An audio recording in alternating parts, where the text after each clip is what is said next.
ಬಾನಿಂದ ಜಾರಿದಂತ ಚುಕ್ಕಿನ ಹೇಳು ನೀನು, ಆ ಚಂದ್ರ ಚೆಲ್ಲಿದಂತ ಬೆಳದಿಂಗಳೇನು ನೀನು.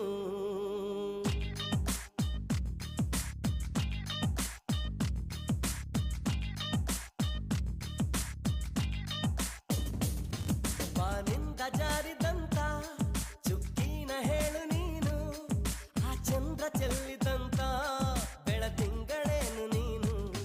ಇರುಳಲ್ಲೂ ಬೆಳಕೆಲ್ಲೂ ನಿನ್ನ ಕಣ್ಣ ಕಾಂತಿಯಲ್ಲೇ, ಹಗಲಲ್ಲೂ ಇರುಳೆಲ್ಲೂ ನಿನ್ನ ರೆಪ್ಪೆ ಮುಚ್ಚೋ ವೇಳೆ, ನಿನ್ನಂದವನ್ನು ನಾನು ಕಣ್ತುಂಬಿಕೊಂಡೆನಲ್ಲ.